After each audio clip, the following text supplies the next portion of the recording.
लग्न ठरलं thanks to Marathi matrimony. लग्न म्हणजे मराठी मॅट्रिमनी. विश्वासाची 26 वर्ष. लाखो सुखी दाम्पत्य. डाउनलोड करा मराठी मॅट्रिमनी. आपल्या सोबत आहे काँग्रेसचे नेते नाना पटोले, जी संसदेमध्ये राहुल गांधी यांना बोलू देत नाही असा आरोप केला जातोय. काल पंतप्रधानांनी म्हटलं की एक गांधी गुजरातमधनं चोरलेला आहे काँग्रेसने, नाव न घेता महात्मा गांधीचं नाव. मोठा संघर्ष सुरू आहे. हे किती छोटे म्हणजे लहान मनाचं देशाचे प्रधानमंत्री आहे याचा त्यांच्या या वक्त्यातून उल्लेख होतो.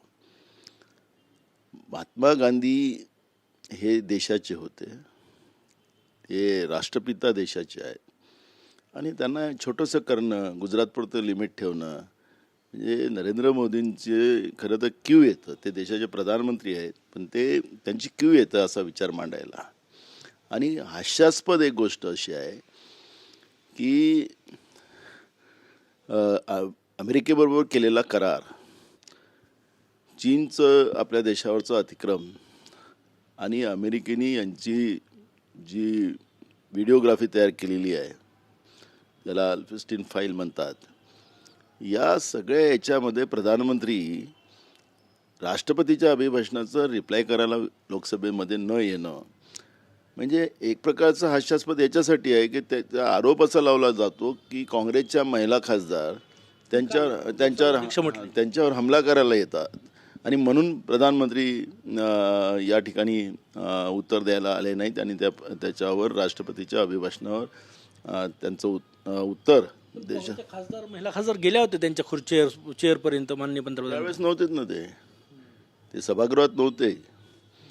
ज्या पद्धतीनं विरोधी पक्ष नेत्यांच्या भाषणाला सत्ता पक्षांचे मंत्री, तशी जी टीम आपण पाहतो याच्यावर, कारण की लाईव्ह असतं ते कामकाज, त्याच्यामध्ये लपवण्यासारखं काहीच नाही आहे.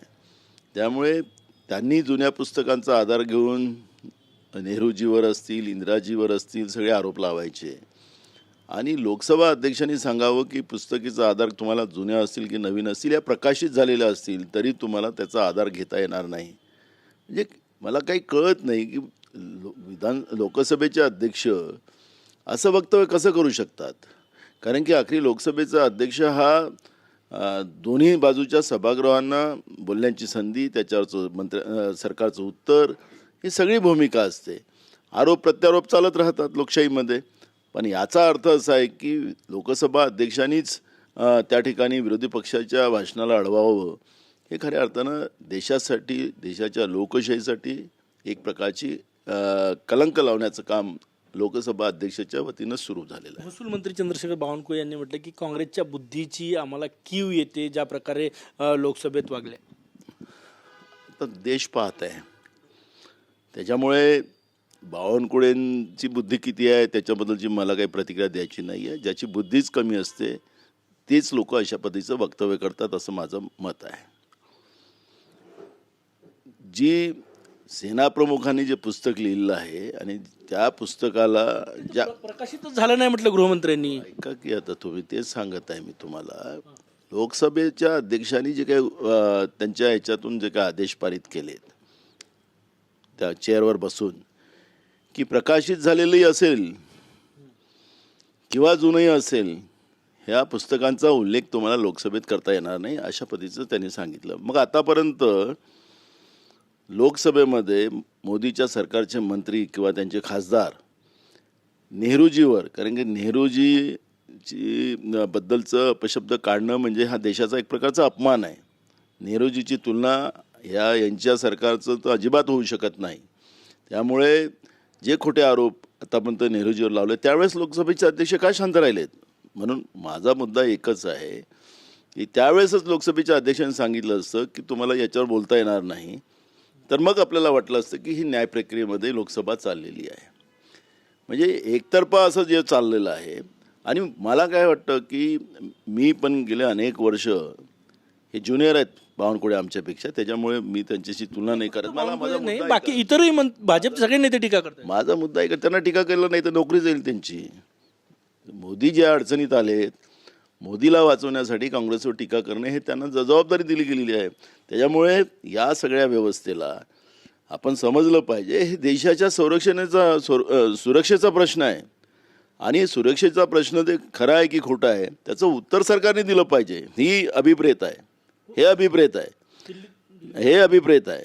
त्यामुळे हे का पळ काढतात, का नाही त्याला ते थांबवून राहिलेले आहेत, का चीन सिनेचा संबंध आहे, यांनी स्पष्ट केलं पाहिजे ना. दिल्लीतून महाराष्ट्रात येऊ चंद्रपूर महाराष्ट्राचं लक्ष केंद्रित करतायत. 2 गटात काँग्रेसच्या 48 वर्षाचा जो फॉर्म्युला ठरला त्याबाबत काय? मला वाटतं की हायकमांडनी जे वडेट्टीवार असतील की आमच्या खासदार या धानोरकरताई असतील यांना ज्या काही आदेश दिलेले आहेत त्या आदेशाप्रमाणे त्या ठिकाणी सगळे कारवाई होईल आणि काँग्रेसचाच महापौर त्या ठिकाणी होणार. दोन्ही गटाचा 48 वर्ष असा काही फॉर्म्युला आहे? जे काही मी वाचतो आहे आणि तुमच्या माध्यमातून ऐकतो आहे त्यामुळे 2.5 वर्ष धानोरकरताईला पहिले आणि नंतरचे 2.5 वर्ष वडेट्टीवारांना अशा पद्धतीचं ते काहीतरी फॉर्म्युला ठरलेला असं मी ऐकलेलं आहे. जे काही हायकमांडने निर्णय दिलेला असेल त्याचं पालन केलं गेलं पाहिजे आणि काँग्रेसचा महापौर झाला पाहिजे अशी भूमिका आमची आहे. तिथे सुधीर मुनगंटीवार सुद्धा म्हटले की आम्ही भाजपची सत्ता स्थापन करणार. त्यांचं ठाकरे गटाची UBTC चर्चाही सुरू आहे. बघा, मूळ प्रश्न असा आहे की तिथली जी संख्याबळ जे आहे ते काँग्रेसच्याच बाजूनी आहे. त्यामुळे जे काही शेतकरी कामगार पक्ष असेल वगैरे हे जे आहेत काही तर ती सगळीच्या सगळे तो गट काँग्रेसच्या सोबत आहे. त्याच्यामुळे बहुमत काँग्रेसच्याच बाजूनी आहे. त्याच्यामुळे मला असं वाटतं की गट्टीवार काही पण सांगतील की त्यांचा जो संख्या कमी आहे त्यामुळे त्यांनी समजा त्यांना सोबत घेतलं ठाकरे गटाला तरी त्यांची संख्या बनत नाही आणि ठाकरे गट यांना सपोर्टच करणार नाही. ज्या पद्धतीनं यांनी त्यांचं कुटुंब तोडलं, त्यांचा पक्ष तोडला, त्यामुळे ठाकरे गट यांना मदतच करणार नाही. त्यामुळे मला असं वाटतं की या पद्धतीच्या हवाई चर्चा BJPकडून केल्या जातात. तुमच्या गटनोंदणीचा चेंडू जो आहे तो आता सरकारच्या कोर्टात आहे. नाही, मला असं वाटतं की ह्या सगळ्या कायदेशीर बाबी आहेत त्याच्यावर मला आत्ता काही प्रतिकार देणं काही बरोबर नाही. हॉटेल वीट्स प्रकरणात तिथली चौकशी होणार अशी ही माहिती आहे. काय सांगणार विभागीय आयुक्तांमार्फत? मला प्रकरण माहीत नाही काय. आज 8 महानगरपालिकेत सत्ता स्थापन होणार आहे. त्यात मेजॉरिटी भाजप आहे. आता मूळ प्रश्न आहे की खरं तर एक ट्रेड असतं की स्थानिक स्वराज्य संस्थांच्या निवडणुका जेव्हा जेव्हा झालेल्या आहेत महाराष्ट्रामध्ये ज्या पक्षाचं राज्य सरकार असते त्याच्या बाजूनेच निर्णय अनेकदा आपण पाहिलेले आहेत. 1-2 विरोधी पक्षाकडे राहतात. तो ट्रेड यावेळेस राहिलेला आहे. त्याच्यामुळे मला वाटतं की खूपच पाठ ठोपटायचं काम अगर सत्तेमध्ये बसलेल्या लोकांनी केलं तर आत्ता जो उद्रेक लोकांच्या मनात आहे तो त्यांच्या आत्ता खुर्च्या ज्या त्या खुर्च्यावर बसल्या त्या खुर्च्या त्यांच्या सही सलामत नाही आहे. काल रोहित पवार यांनी म्हटलं की 9 तारखेनंतर सांगणार की अजित पवारांच्या त्या विमानात काय झालं होतं. बघा, खूप तर्कवितर्क चाललेले आहेत. ब्लॅक बॉक्समध्ये काय आहे ते अजून पुढं आलेलं नाही. गुजरातमध्ये झालेली घटनेचं अजूनपर्यंत वस्तुस्थिती पुढं आलेली नाही. अजित पवारासारखा एका मोठ्या नेत्यांचा या पद्धतीनं विमान दुर्घटनेमध्ये त्यांचा मृत्यू होणं हे महाराष्ट्रासाठी शॉकिंग आहे. खरं तर या सगळ्या गोष्टीची क्लॅरिटी महाराष्ट्राच्या जनतेच्या समोर मांडण्याची जबाबदारी केंद्रीय उड्डाण मंत्री असेल किंवा राज्याचे मुख्यमंत्री असतील यांची आहे. हा जो संभ्रम आहे मोठ्या प्रमाणात याच्यावरची चर्चा सुरू झालेली आहे की हा घात आहे, अपघात नाही. हे खऱ्या अर्थानं काय वस्तुस्थिती आहे तिने राज्याच्या समोर मुख्यमंत्र्यांनी आणि किंवा केंद्रीय मंत्र्यांनी याची भूमिका स्पष्ट केली पाहिजे. मला एक शेवटचा प्रश्न आहे. विलिनीकरणाची चर्चा सुरू आहे. विलिनीकरणाची चर्चा असेल तर मग शरद पवार गट अजितदादा गटात समाविष्ट होईल म्हणजे ते NDA सोबत जाईल. याबाबत महाविकास आघाडीचा घटक पक्ष म्हणून काँग्रेसची काय भूमिका आहे? आम्हाला एक बघा, कुठलीही काळजी नसतात आणि ही जे अलायन्स असतात, आता भाजप सोबत कोण अलायन्स बाकी राहिलेले आहेत? बाकी देशभरामध्ये भाजपच्या अलायन्सची आपण परिस्थिती पाहिली. काँग्रेसने आपले अलायन्स सांभाळून दूर ठेवले आहेत. कोणी स्वतःहून जात असतील तर तो भाग वेगळा आहे. आणि म्हणून ही जी काही असते अलायन्स वैचारिक असतात.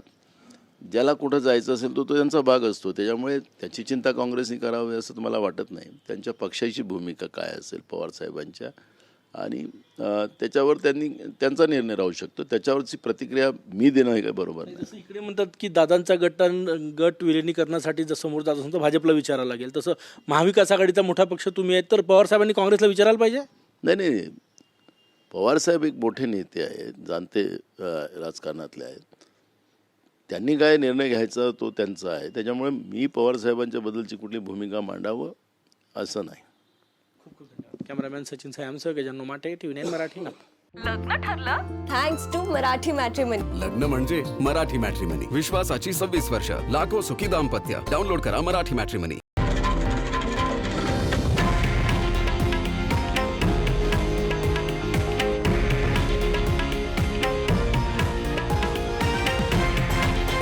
हे आहे देशातील नंबर 1 न्यूज नेटवर्क आणि आपण पाहत आहात TV9 मराठी, एकमेव.